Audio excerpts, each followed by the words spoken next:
আপনাদের স্বাগত জানাই আমি আমার কথা শুনবার জন্যে। বাংলাদেশের রাজনীতি আজ এক অদ্ভুত দ্বন্দ্বের ভেতর দাঁড়িয়ে আছে। একদিকে জুলাই অভ্যুত্থানের পর গঠিত জাতীয় ঐকমত্য কমিশনের তৈরি করা জুলাই জাতীয় সনদ 2025, অন্যদিকে রাজনৈতিক দলগুলোর নানা ধরনের অবস্থান আর পরস্পর বিরোধী জরিপের ফলাফল। একদিকে সংস্কারের প্রতিশ্রুতি, অন্যদিকে জনমতের বিভ্রান্তি। এই দুই প্রক্রিয়া মিলেই সামনে আসন্ন নির্বাচনের পরিবেশকে আরও জটিল করে তুলছে। জুলাই সনদকে ঘিরে বিএনপি, জামায়াত, এনসিপি ও অন্যান্য দলের অবস্থান ভিন্ন ভিন্ন দিকে ছড়িয়ে পড়ছে। বিএনপি বলছে, নির্বাচনের মাধ্যমে সংসদ গঠিত হলে সেই সংসদই সনদ বাস্তবায়ন করবে, অর্থাৎ তারা একটি সাংবিধানিক ধারাবাহিকতা বজায় রাখতে চাইছে।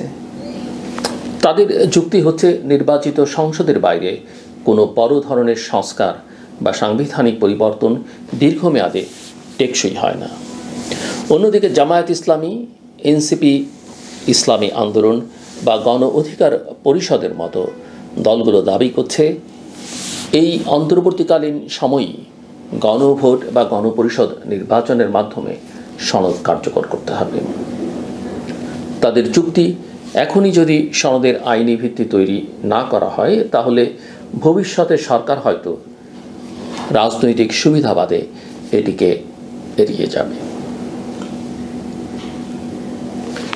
এই অবস্থার ভেতর জাতীয় ঐকমত্য কমিশন দাঁড়িয়ে আছে এক কঠিন মোড়ে।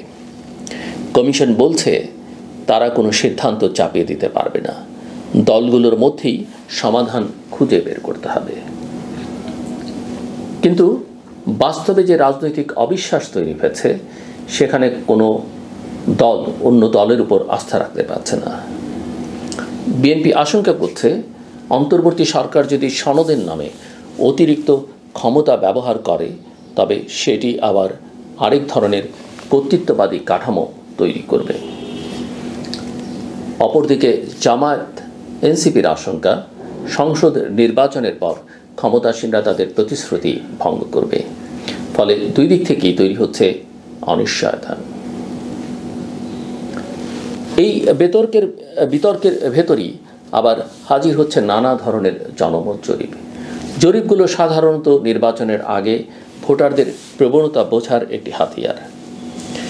কিন্তু সাম্প্রতিক জরিপগুলোতে যে বৈপরীত্য দেখা যাচ্ছে, তা জনমত প্রতিফলনের চেয়ে জনমত প্রভাবিত করবার কৌশল বেশি মনে হচ্ছে।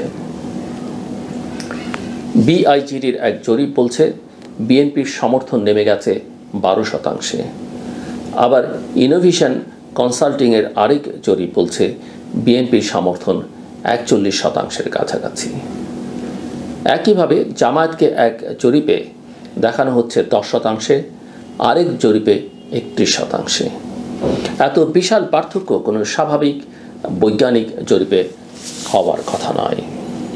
প্রশ্ন হলো, তাহলে কেন এই জরিপগুলো করা হচ্ছে? এর উত্তর খুঁজতে হলে ইতিহাসে একটু ফিরে যেতে হয়। 2001 সালের নির্বাচনের আগে বাংলাদেশের প্রায় সব সংবাদপত্রই জরিপ চালিয়েছিল। তাতে দেখা গিয়েছিল, আওয়ামী লীগ আবার ক্ষমতায় আসবে। কিন্তু বাস্তবে বিএনপি বিশাল জয় পেয়েছিল। আন্তর্জাতিক পরিসরেও একই ঘটনা ঘটেছে। যুক্তরাষ্ট্রে 2016 সালে প্রায় সব জরিপে হিলারি ক্লিন্টন এগিয়েছিলেন, অথচ শেষ পর্যন্ত জয়ী হন ডোনাল্ড ট্রাম্প। ভারতেও 2004 সালে বিজেপিকে এগিয়ে দেখানো হলেও শেষ পর্যন্ত কংগ্রেস সরকার গঠন করে। এগুলো দেখায়, জরিপ কেবল পরিমাপের হাতিয়ার নয়, অনেক সময় রাজনৈতিক কৌশলের অংশ হয়ে ওঠে।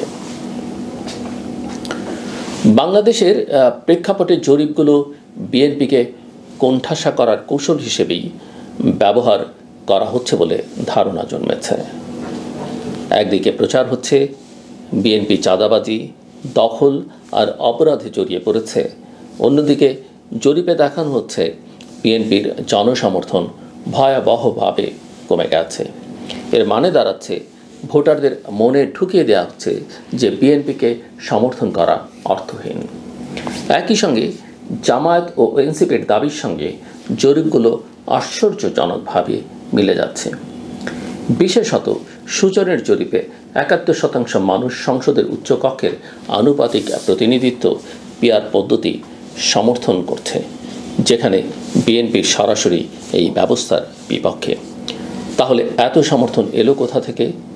মনে হয় জরিপগুলো তৈরি হচ্ছে একটি সুনির্দিষ্ট রাজনৈতিক এজেন্ডা সামনে রেখে। রাজনৈতিক বিজ্ঞানের ভাষায় জরিপ হলো থার্মোমিটার, যেটা কেবল তাপমাত্রা মাপে। কিন্তু আমাদের দেশে জরিপকে থার্মোস্ট্যাট বানানো হচ্ছে, যেটা তাপমাত্রা নিয়ন্ত্রণ করে। অর্থাৎ জনমতকে মাপার পাশাপাশি জনমতকে প্রভাবিত করবার জন্যে ব্যবহার করা হচ্ছে। এইভাবেই জরিপ হয়ে উঠেছে ম্যানিপুলেটিভ সার্ভে। এখন প্রশ্ন হচ্ছে, এর প্রভাব কি? প্রথমত, জনগণের মধ্যে বিভ্রান্তি তৈরি হবে। ভোটাররা ভেবে বসবে বিএনপির সমর্থন তলানিতে নেমে গেছে, তাই তাদের ভোট দেয়া বৃথা। দ্বিতীয়ত, রাজনৈতিক আলোচনায় জামায়াত ও এনসিপি তাদের অবস্থানকে বৈধতা দেওয়ার জন্য এসব জরিপকে হাতিয়ার বানাবে। তৃতীয়ত, আন্তর্জাতিক সম্প্রদায় যখন এসব জরিপ দেখবে, তখন তারাও বাংলাদেশের বাস্তব পরিস্থিতি নিয়ে ভুল ধারণা পেতে পারে। ফলে নির্বাচনকে কেন্দ্র করে একটি ভুয়া ন্যারেটিভ প্রতিষ্ঠিত হবে, যার বাস্তবের সঙ্গে মিল থাকবে না। কিন্তু বাস্তবতা হচ্ছে, বাংলাদেশের রাজনীতিতে জনপ্রিয়তার হিসাব এত সহজে বদলায় না। বিএনপি ২০০৮ সালে ইতিহাসের সবচেয়ে খারাপ ফল করেছিল। তখনও তাদের ভোট ছিল ৩২% কাছাকাছি। এরপর আওয়ামী লীগের দমন পীড়ন, আন্দোলন, অভ্যুত্থান সব কিছুর পর হঠাৎ বিএনপির ভোট ১২% নেমে আসবে, এটা রাজনৈতিক বাস্তবতার সঙ্গে খাপ খায় না। একইভাবে জামায়াতের জনপ্রিয়তা রাতারাতি ৩১% পৌঁছে যাবে, এটাও অবিশ্বাস্য। জামায়াত একটি ক্যাডার ভিত্তিক দল, তাদের সমর্থন স্থায়ী কিন্তু বিস্ফোরণধর্মী নয়। সুতরাং এটা স্পষ্ট বোঝা যায়, জুলাই সনদকে ঘিরে যেমন রাজনৈতিক দ্বন্দ্ব তৈরি হয়েছে, তেমনি জরিপকে ঘিরেও তৈরি হচ্ছে আরেকটি বিভ্রান্তির রাজনীতি। এভাবে বিভ্রান্তি ছড়িয়ে দিলে আসন্ন নির্বাচন কতটা সুষ্ঠু ও গ্রহণযোগ্য হবে, সেটি নিয়েই প্রশ্ন থেকে যায়। এক্ষেত্রে আসল সংকট হলো আস্থার সংকট। রাজনৈতিক দলগুলো একে অপরকে বিশ্বাস করতে পারছে না। জনগণ বিশ্বাস করতে পারছে না জরিপের ফলাফলকে, আর আন্তর্জাতিক মহলও বিভ্রান্ত হচ্ছে নানা পরিসংখ্যান দেখে।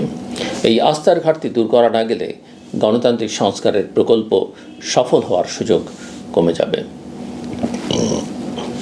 অতএব বাংলাদেশের জন্য এখন জরুরি 3টি বিষয়। ১. জুলাই সনদের বাস্তবায়ন প্রক্রিয়া নিয়ে দ্রুত ও স্পষ্ট সিদ্ধান্তে পৌঁছানো, যাতে কোনো অস্পষ্টতা না থাকে। ২. উদ্দেশ্য প্রণোদিত জরিপ থেকে বেরিয়ে এসে জনগণের প্রকৃত মতামত জানার নিরপেক্ষ ও বিশ্বাসযোগ্য ব্যবস্থা তৈরি করা। আর ৩. রাজনৈতিক দলগুলোর পারস্পরিক আস্থা ফিরিয়ে আনা। না হলে গণতন্ত্র পুনর্গঠনের যে ঐতিহাসিক সুযোগ তৈরি হয়েছে, তা বিভ্রান্তি আর অবিশ্বাসের ভেতরেই হারিয়ে যাবে। আমার কথা শুনবার জন্য আপনাদের অসংখ্য ধন্যবাদ। আপনাদের সবার জন্য শুভকামনা।